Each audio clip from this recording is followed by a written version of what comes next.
Okay, so we've finally reached the United States. Let's start off with the Capitol building.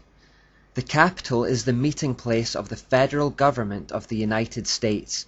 It is viewed as the seat of democracy in the country, the place where big political decisions are taken regarding the future of the nation.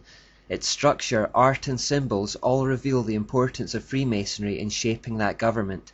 For example, like the Sphinx in Egypt, it was constructed with regard to alignment with heavenly bodies, ley lines, occult numerology, and spiritual energy. The United States Capitol at Washington, D.C. was the creation of a succession of architects who were almost all Freemasons. Originally designed by William Thornton, the work was completed by Brother Benjamin Latrobe, who also redesigned it after the War of 1812. The flanking wings and the Great Dome were added later by Brother Thomas Eustace Walter. It was George Washington himself who laid the cornerstone with full Masonic regalia and ritual.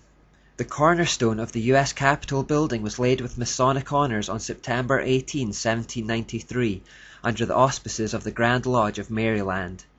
At the ceremony, President George Washington presided.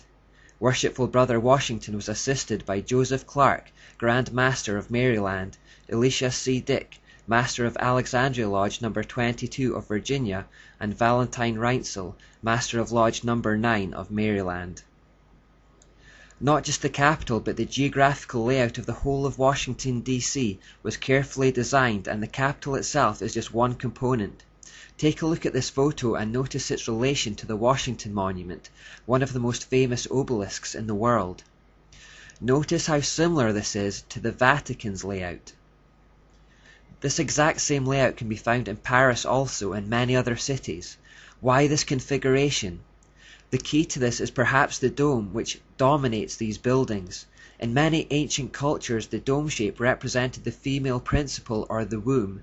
When you have the male principle, which is the obelisk, connected to the female principle, it was believed by occultists that a third entity, a kind of spiritual energy, is produced. We've already seen that idea in the square and compass logo. In occultism, the idea is also quite prevalent that certain shapes and colors either create or diffuse energies. We're quite familiar with this concept today in the form of Feng Shui, which was a craze a while ago, arranging your furniture in relation to what they do with energies to create balance. You can think of this kind of arrangement between the obelisk and the dome as a kind of Feng Shui designed to generate a spiritual power. At the top of the Capitol dome we find this statue, who symbolically faces east towards the sunrise. This is the goddess of reason who the French enthroned at Notre Dame, or as we've come to know her since the beginning of this study, Ashura or Ashtoreth. She pops up absolutely everywhere. This particular idol was designed by a Freemason, Thomas Crawford, and is standing on top of a spherical shape which almost certainly represents the earth, around which is written in Latin, E pluribus unum. This means, out of many, one. Now remember, there's always a light side and dark side to every symbol, so the lighter good meaning for public consumption is calling for the unity of the American people, which was made up of immigrants. The dark hidden meaning is that the whole world will be united under the feet of this enigmatic goddess. The American form of Ashura is mostly known as Columbia. The DC in Washington, D.C. actually stands for Washington District of Columbia, so effectively it's like saying that it's her district, her territory where she rules. Fans of the movie theatre will recognize her as the logo for Columbia Pictures. She is often thought of as the Spirit of America. Note how she holds an illuminating light in her right hand. And I never really noticed this, but it could also be argued that she stands on top of a pyramid-type structure. Now if we go inside the Capitol and look up at the dome, we see this. Now this dome looks almost exactly the same as the one in the Vatican, and at the top is a painting called the Apotheosis. It was painted by an artist called Constantino Brumidi. His story is interesting because in his younger years he became famous for his paintings commissioned by the Vatican. In 1848 there was a Masonic attempt to overthrow the power of the Pope, and although it was ultimately unsuccessful, this guy who made a living painting for the Vatican, Brumidi, was surprisingly found to be one of the guilty chief conspirators. After that he was shipped off to the USA, and there he made a name for himself by working for occult societies. It was he who painted this painting, which creates a kind of Masonic mirror image to the Vatican. The whole setup of the Capitol, dome, and obelisk is present in the Masonic Washington and in the Catholic Vatican. Now this would seem odd for two seemingly opposed ideologies to do this, but then we remember Alice A. Bailey's pronouncement.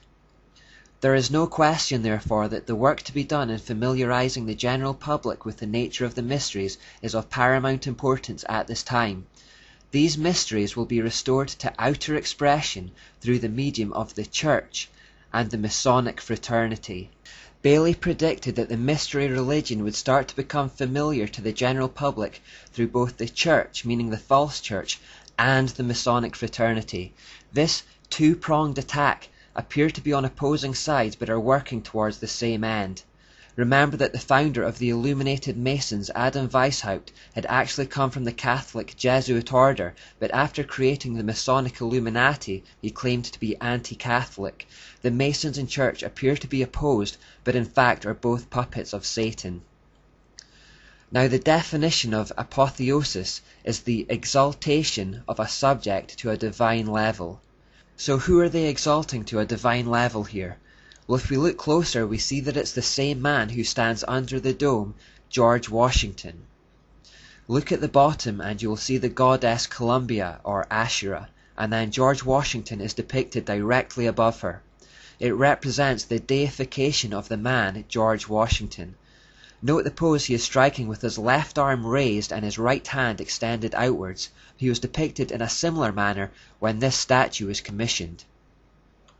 Now this statue is again elevating Washington to a position of God, as it was modelled on Zeus. It was meant to go on display at the Capitol, but after it was found to make people uncomfortable, it was moved to the Smithsonian Museum instead. What is extraordinary is that this pose is more commonly associated with Baphomet, the horned goat god that represents Satan. Remember when we turned the pentagram representing man upside down, we got Baphomet. So if the painting intends to elevate the man Washington to the level of a god, we are forced to ask the question, what kind of god? Incidentally, while Baphomet is on the screen, you may also notice that it has both male and female features, which is the usual male and female, light and dark from one source theme that we've already seen countless times.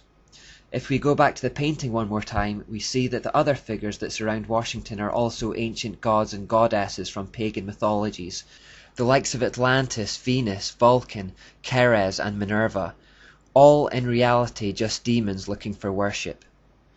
Directly beneath the dome is the Capitol's crypt, and on the center of the floor there is a bronze sun symbol.